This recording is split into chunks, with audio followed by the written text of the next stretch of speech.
City న్యూస్కు స్వాగతం. అధికారం అడ్డుపెట్టుకొని జోగి రమేష్ కుటుంబ సభ్యులు చేసిన అక్రమాలు ఒక్కొక్కటి బయటికి వస్తున్నాయని టీడీపీ జిల్లా అధ్యక్షుడు కొనకళ్ళ నారాయణరావు, పెడన ఎమ్మెల్యే కాగిత కృష్ణప్రసాద్ అన్నారు. అధికారం అడ్డుపెట్టుకొని జోగి రమేష్ కుటుంబ సభ్యులు చేసిన అక్రమాలు ఒక్కొక్కటి బయటికి వస్తున్నాయని మాజీ ఎంపీ కొనకళ్ళ నారాయణరావు, పెడన ఎమ్మెల్యే కాగిత కృష్ణప్రసాద్ అన్నారు. అధికారం అడ్డుపెట్టుకొని మాజీ మంత్రి జోగి రమేష్ కుటుంబ సభ్యులు చేసిన అక్రమాలు ఒక్కొక్కటి బయటకు వస్తున్నాయని తెలుగుదేశం పార్టీ జిల్లా అధ్యక్షుడు మాజీ ఎంపీ కొనకళ్ళ నారాయణరావు, పెడన ఎమ్మెల్యే కాగిత కృష్ణప్రసాద్ అన్నారు. తెలుగుదేశం పార్టీ కార్యాలయంలో నిర్వహించిన మీడియా సమావేశంలో వారు మాట్లాడుతూ అగ్రిగోల్డ్ బాధితులకు పక్షాన నిలబడతామని 2019కి ముందు ఊరూరా తిరిగి ఎన్నికల ప్రచారంలో చెప్పిన వైసీపీ నేతలు అధికారంలోకి రాగానే అగ్రిగోల్డ్ భూములను స్వాహా చేశారన్నారు. విజయవాడ రూరల్లోని అంబాపురం గ్రామంలో అగ్రిగోల్డ్కు ఉన్న భూములు, ఈడీ అటాచ్మెంట్లో ఉన్న భూమిని జోగి రమేష్ కుమారుడు జోగి రాజు మరియు తమ్ముడు జోగి వెంకటేశ్వర్ల పేర్ల మీద సర్వే నంబర్ 88లోని 2160 చదరపు గజాల భూమిని కొనుగోలు చేశారన్నారు. కొనుగోలు చేసిన సర్వే నంబర్ 88 నుండి 87లోకి మార్చాలంటూ జోగి రమేష్ కుమారుడు జోగి రాజు దరఖాస్తు చేసుకుని ఆ రికార్డులు మార్చేసి ఆ భూమిని సుబ్బారెడ్డి కుటుంబ సభ్యులకు విక్రయించడం జరిగిందన్నారు.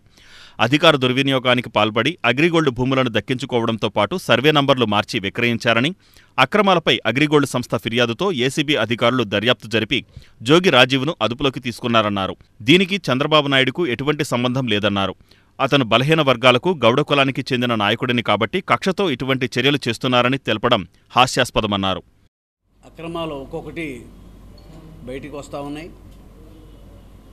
అతను శాసనసభ్యుడిగా, మంత్రిగా ఉండగా ఆ పదవులను అడ్డం పెట్టుకుని నియోజకవర్గాన్ని అన్ని రకాలుగా అవినీతిమయం చేసి డబ్బు సంపాదించుకోవడానికి ఉచ్చినీచాలు లేకుండా డబ్బు సంపాదించుకుని అనేక రకాల అక్రమాలకు పాల్పడ్డాడు. అగ్రిగోల్డ్ ఆస్తులను కాపాడతామని చెప్పి ఎన్నికల ముందు ఎన్నికల్లో ప్రచారంలో వాళ్ళు హామీ ఇచ్చారు ప్రజలకి. అగ్రిగోల్డ్ బాధితులను మేము ఆదుకుంటాం, అగ్రిగోల్డ్ ఆస్తులన్నీ కూడా మేము అమ్మి అగ్రిగోల్డ్ బాధితులందరికీ కూడా మేము అండగా నిలబడతామని చెప్పి ప్రచారం చేసి అధికారంలోకి వచ్చిన తర్వాత అదే అగ్రిగోల్డ్ భూముల్ని సర్వే నెంబర్లు తారుమారు చేసి జోగి రమేష్ కుమారుడు జోగి రాజీవ్, జోగి రమేష్ బాబాయ్ జోగి వెంకటేశ్వరరావు వీరంతా కూడా అంబాపురంలోని భూమిని కొనుగోలు చేశారు. తర్వాత అవి ఈడీ జీవో పెట్టారు, ఆ భూములు అమ్మరాదు కొనరాదు అని చెప్పి. అటువంటి భూముల్ని తప్పుడు సర్వే నెంబర్లు పెట్టి ఆ భూముల్ని వాళ్ళు హస్తగతం చేసుకుని మళ్ళీ వాళ్ళు వేరే వాళ్ళకి చేయి మార్చడం జరిగింది. ఆ సర్వే నెంబర్లు మార్పు చేయడం కోసం సర్వేయర్ను కూడా ప్రభావితం చేసి ఆ సర్వేయరు తప్పుడు సమాచారంతో సర్వే నిర్వహించకుండానే సర్వే నిర్వహించినట్టుగా లాగిన్ చేసి సర్వే నిర్వహించేటప్పుడు పక్క భూముల వాళ్ళకు కూడా సర్వే నోటీస్ ఇవ్వాలి, వాళ్ళ సమక్షంలో సర్వే చేయాలి. వాళ్ళకి నోటీసులు ఇచ్చినట్టుగా దొంగ నోటీసులు సృష్టించి ఇవాళ రోజున సర్వే చేయకుండానే సర్వే చేసినట్టుగా నెంబర్ మార్చడం జరిగింది. ఇవాళ అగ్రిగోల్డ్ భూముల మీద నిషేధాలు ఉన్నాయి, దాన్ని అమ్మటం కొనటం నేరం. అది ఇవాళ సిఐడి వాళ్ళు ఎంక్వైరీ చేసి మొత్తం రికార్డులన్నీ పరిశీలించి ఇవాళ రోజున రాజీవ్ పేరు మీద, వెంకటేశ్వరరావు పేరు మీద ఈ యొక్క అక్రమాలు జరిగినట్టుగా గుర్తించి వారు కేసు పెట్టడం జరిగింది. దీనికి చంద్రబాబు నాయుడు గారికి సంబంధం? అందరికీ నమస్కారం అండి. రాష్ట్ర వ్యాప్తంగా మరి గత ప్రభుత్వం వైసీపీ అధికారంలో ఉన్నప్పుడు ఏ విధంగా మరి భూములన్నింటినీ కూడా అక్రమంగా దోచుకున్నారో, మరి భూమాఫియా ఏ విధంగా చేశారో ఈ రోజున అన్నీ కూడా ఒక్కొక్కటిగా బయటపడతా ఉన్నాయి. మరి ప్రజలందరూ కూడా ఒక్కొక్కరుగా ఎవరైతే బాధితులు ఉన్నారో వాళ్ళందరూ కూడా బయటికి వచ్చి వాపోతూ ఉన్నారు. ఈ రోజున ఏవైతే మరి ఈ రోజున రాష్ట్ర వ్యాప్తంగా వైసీపీ మంత్రులు కానివ్వండి, ఎమ్మెల్యేలు కానివ్వండి ప్రజల యొక్క సొమ్మును దోచుకున్నారో, ప్రభుత్వానికి ప్రజలకు సంబంధించినటువంటి ఏవైతే భూములు ఉన్నాయో వాటన్నిటిని కూడా దోచుకున్నారో అవన్నీ ఒక్కొక్కటి కూడా ఈ రోజున బయటకు వస్తూ ఉన్నాయి. అదే సందర్భంగా మరి ఈ రోజున జోగి రమేష్ గతంలో మంత్రిగా చేసినటువంటి సందర్భంలో మరి ఏ విధంగా ప్రజలకు సంబంధించినటువంటి భూములు ఏవైతే ఉంటాయో, ప్రభుత్వానికి సంబంధించినటువంటి భూములు ఏవైతే ఉన్నాయో ఏ విధంగా దోచుకున్నాడో మరి ఈ రోజున అన్నీ కూడా బయటకు వస్తూ ఉన్నాయి.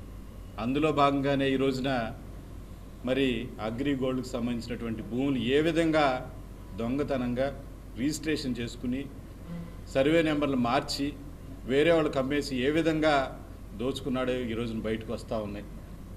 ఆ రోజున గతంలో మరి వైసీపీ ప్రభుత్వం అధికారంలో లేనప్పుడు, తెలుగుదేశం పార్టీ అధికారంలో ఉన్నప్పుడు అగ్రిగోల్డ్లో ఏదో అన్యాయం జరిగిపోయింది, అదంతా కూడా మేము సరిచేస్తామని చెప్పేసి రాష్ట్ర వ్యాప్తంగా మరి వైసీపీ నాయకులందరూ కూడా తిరిగి ప్రజలందరినీ కూడా మోసం చేశారు. ప్రజలందరూ కూడా నమ్మి వారికి ఓట్లేస్తే ఏదైతే వాళ్ళు బాధితులకు న్యాయం చేస్తామని చెప్పేసి అన్నారో అదే అగ్రిగోల్డ్కి సంబంధించినటువంటి బాధితులకు సంబంధించినటువంటి భూములన్నింటినీ కూడా అక్రమంగా అన్యాయంగా రిజిస్ట్రేషన్ చేసుకుని మరి జోగి రమేష్ దోచుకున్నాడని చెప్పి సందర్భంగా తెలియజేస్తూ ఉన్నాను. ఈ రోజున ఏదైతే అగ్రిగోల్డ్కి సంబంధించినటువంటి వారు ఉన్నారో వాళ్ళందరూ కూడా మరి ఫిర్యాదు చేస్తే ఏసీబీ వారు అన్నిటినీ కూడా చెక్ చేసి ఈ రోజున మరి వారి కొడుకు కానివ్వండి వాళ్ళ బాబాయ్ మీద కేసులు పెట్టి మరి అరెస్ట్ చేసి విలాసవంతమైన జీవితానికి అలవాటు పడి బైకులు చోరీలు చేస్తున్న నిందితుడిని చిలకలపూడి పోలీసులు అరెస్టు చేశారు. విలాసవంతమైన జీవితానికి అలవాటు పడి బైకుల చోరీకి పాల్పడుతున్న నిందితుడిని చిలకలపూడి పోలీసులు అరెస్టు చేశారు. అతని నుండి 7 ద్విచక్ర వాహనాలను రికవరీ చేసి కోర్టులో హాజరుపరిచారు. చిలకలపూడి సీఐ సతీష్ తెలిపిన వివరాల ప్రకారం సర్కారు తోటకు చెందిన తటపర్తి సాయి వెంకట కిరణ్ అనే యువకుడు విలాసాలకు అలవాటు పడి గత కొంతకాలంగా నగరంలో బైకుల దొంగతనాలకు పాల్పడుతున్నారన్నారు. వాహన తనిఖీల్లో అనుమానాస్పదంగా కనిపించగా విచారణ జరిపి అదుపులోకి తీసుకున్నామన్నారు. విచారణలో బైక్ దొంగతనాలు చేసినట్టు నిందితుడు అంగీకరించగా చోరీ చేసిన 7 బైకులను రికవరీ చేసినట్లు సీఐ తెలిపారు.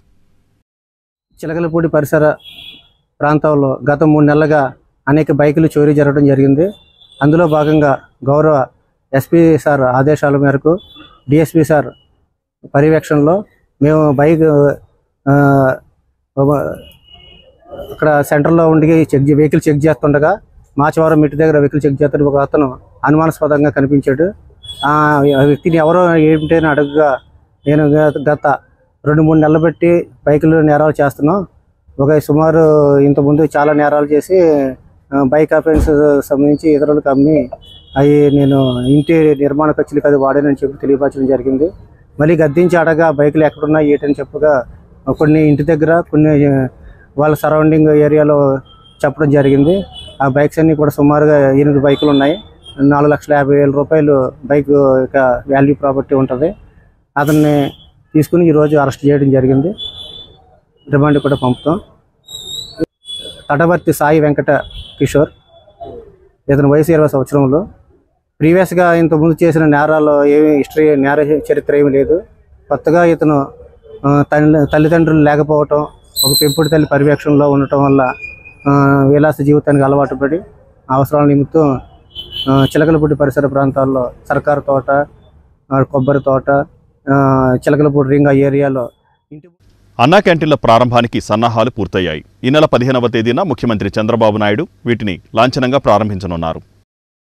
అన్నా క్యాంటీన్ల ప్రారంభానికి సన్నాహాలు పూర్తయ్యాయి. ఈ నెల 15న వీటిని ముఖ్యమంత్రి నారా చంద్రబాబు నాయుడు లాంఛనంగా ప్రారంభించనున్నారు. స్వాతంత్ర్య దినోత్సవం సందర్భంగా రాష్ట్ర వ్యాప్తంగా మొదటి దశలో 100 అన్నా క్యాంటీన్లు ప్రారంభం కానున్నాయి. ఈ నెల 15న గుడివాడలో ముఖ్యమంత్రి చంద్రబాబు నాయుడు అన్నా క్యాంటీన్ ప్రారంభించనున్నారు. మిగిలిన ప్రాంతాలలో ఎమ్మెల్యేలు వీటిని ప్రారంభిస్తారు. ఈ నేపథ్యంలో మచిలీపట్నంలో అన్నా క్యాంటీన్ ప్రారంభానికి సిద్ధమైంది. అందరికీ నమస్కారం. మన రాష్ట్ర ప్రభుత్వం చంద్రబాబు నాయుడు గారు అట్లాగే మరి కూటమి ప్రభుత్వం చెప్పినట్లుగా మరి అన్నా క్యాంటీన్ కూడా రేపు ఆగస్టు 15న ముఖ్యమంత్రి నారా చంద్రబాబు నాయుడు గారి సారథ్యంలో రాష్ట్ర వ్యాప్తంగా కూడా 100 అన్నా క్యాంటీన్లను ప్రారంభిస్తానికి ముఖ్యమంత్రి గారు శ్రీకారం చుట్టారు. ఈ పథకం అనేది పేద ప్రజలకు ఎంతో ఆసరాగా ఉంటుంది, ధైర్యాన్ని ఇస్తుంది. ఎందుకంటే ఇంటికాడ ఆరోగ్యం బాగోలేకపోవటం వల్ల మరి ఇంటికాడ వంట చేసుకొని పరిస్థితుల్లో 100 రూపాయలు 150 రూపాయలు పెట్టి భోజనం బయట చేసే పరిస్థితి చాలామందిలో ఉండదు. కానీ గత ప్రభుత్వం మరి ఈ పథకాన్ని నిర్వీర్యం చేసింది. గతంలో చంద్రబాబు నాయుడు గారు ఉన్నప్పుడు ఈ పథకానికి ఎంతో ఆదరణ లభించింది. ఈ పథకం కూడా మరి చాలామంది పేదలకు అండగా నిలిచింది. ఈ పథకం వల్ల మరి ఇంటికాడ అనారోగ్యంగా ఉన్నవారు కానీ లేకపోతే కార్మికులు మరి అనుకోకుండా ఇంటికాడ ఆడవాళ్ళు లేనప్పుడు మరి ఇది ఎక్కడన్నా చేసుకోవాలంటే హోటల్కి వెళ్ళి 125-100 రూపాయలు పెట్టి భోజనం చేసుకోలేని పరిస్థితిలో కార్మిక సోదరులు, రిక్షా కార్మిక సోదరులు వీళ్ళందరూ కూడా వెళ్ళి అన్నా క్యాంటీన్. యువత చెడు అలవాట్లకు దూరంగా ఉండాలని జిల్లా న్యాయ సేవాధికార సంస్థ కార్యదర్శి రామకృష్ణయ్య అన్నారు. విద్యార్థులు చెడు అలవాట్లకు, వ్యసనాలకు దూరంగా ఉండి మంచి లక్షణాలు కలిగి జీవితంలో ఉన్నత శిఖరాలను అధిరోహించాలని జిల్లా న్యాయ సేవాధికార సంస్థ కార్యదర్శి కెవి రామకృష్ణయ్య సూచించారు. పెడన పట్టణంలోని బొడ్డు నాగయ్య ప్రభుత్వ జూనియర్ కళాశాలలో ఆయన ర్యాగింగ్, డ్రగ్స్, గంజాయి, ఫోక్సో చట్టం, పీడీ యాక్ట్ తదితర చట్టాలపై అవగాహన కల్పించారు. విద్యార్థులు ఈ దశ నుండే చట్టాలపై అవగాహన కలిగి ఉండాలని అన్నారు. నిరుపేదలకు ఉచితంగా న్యాయ వ్యవస్థ అందించాలని సదుద్దేశంతో న్యాయ సేవాధికార సంస్థ ఉందని ఆయన పేర్కొన్నారు. లైబ్రరీన్ పేరిశెట్టి నాగరవి అధ్యక్షతన జరిగిన ఈ కార్యక్రమంలో SI Suryasrinivasarao, principal KSV Ramarao, Ahnatunnisa, CH Musalayya, కళాశాల అధ్యాపకులు, సిబ్బంది, విద్యార్థులు పాల్గొన్నారు. అలాగే రైట్ టు లైఫ్ అనేది బేసిక్ రైట్ ఎందుకన్నారంటే ఎవరైనా ఆత్మహత్యకు ప్రయత్నించారనుకోండి వెంటనే వాడు సక్సెస్ అయిందనుకో, జనరల్ ప్రతి దాంట్లో సక్సెస్ అవ్వాలని కోరుకుంటారు. అటువంటి విషయాల్లో సక్సెస్ అయితే okay, we will meet in the heaven or hell, otherwise in the cell, police cell. ప్రయత్నం ఫెయిల్ అయిందనుకోండి వెంటనే పోలీస్ మామయ్యలు వచ్చేస్తారు. యూజ్లెస్ ఫెలో ఆత్మహత్య చేసుకోవడానికి ప్రయత్నం చేయడం కూడా చట్టం ప్రకారం నేరము. కాబట్టి రామాని స్టేషన్కి తీసుకెళ్ళి ఏం వదిలిపెట్టారు, 2 తగిలిస్తారు. ఎందుకంటే రైట్ టు లైఫ్ అనేది రాజ్యాంగం ఇచ్చిన హక్కు. అలాగే ప్రతి మనిషికి మీరు ఏ మతమైనా తీసుకోండి, జీవించమనే చెప్తుంది తప్ప మరణించమని చెప్పదు. అందుకోసమే కృష్ణా జిల్లా ఛాంబర్ ఆఫ్ కామర్స్ ఆధ్వర్యంలో ఏర్పాటు చేసిన హర్ ఘర్ తిరంగా ర్యాలీని జిల్లా కలెక్టర్ డికే బాలాజీ ప్రారంభించారు. 78వ స్వాతంత్ర దినోత్సవ వేడుకలలో భాగంగా కేంద్ర రాష్ట్ర ప్రభుత్వాల సూచనలలో భాగంగా కృష్ణా జిల్లా ఛాంబర్ ఆఫ్ కామర్స్ ఆధ్వర్యంలో ఏర్పాటు చేసిన హర్ ఘర్ తిరంగా ర్యాలీ జిల్లా కలెక్టర్ డికే బాలాజీ ప్రారంభించారు. ఈ సందర్భంగా ఆయన మాట్లాడుతూ ఎంతోమంది అమరవీరుల త్యాగ ఫలితంగా మనకు స్వాతంత్ర్యం వచ్చిందని, వారి త్యాగాలను ప్రతి భారతీయ పౌరుడు స్మరించుకోవలసిన బాధ్యత ఉందన్నారు. బ్రిటన్ వారి పాలనలో మగ్గుతున్న భారతీయుల స్వేచ్ఛా స్వాతంత్రాల కోసం అప్పటి ప్రజలలో స్ఫూర్తి నింపి స్వాతంత్ర పోరాటం వైపు అడుగులు వేసే విధంగా ఎంతోమంది పోరాట యోధులు కృషి చేశారని ఆయన వివరించారు. స్వాతంత్ర పోరాట వీరుల అడుగుజాడలలో మనమందరం నడవాలన్నారు. నేటి తరం వారికి అవగాహన కల్పించడమే కాక అమరవీరుల త్యాగాలను గుర్తు చేసుకుంటూ వారికి నివాళులుగా పలు స్వచ్ఛంద సంస్థల సహకారంతో ఇటువంటి ర్యాలీలు నిర్వహించడం అభినందనీయమన్నారు. ఈ ర్యాలీలో ఛాంబర్ ఆఫ్ కామర్స్ ప్రతినిధులు పల్లపోతు సుబ్రహ్మణ్యం, ఓరా రామాంజనేయులు, ఉడత్తు కిషోర్, మాటూరి పూర్ణ, ఉడత్తు శ్రీనివాసరావు, సురేష్, పలు విద్యాసంస్థల విద్యార్థులు, స్వచ్ఛంద సేవా సంస్థల ప్రతినిధులు పాల్గొన్నారు.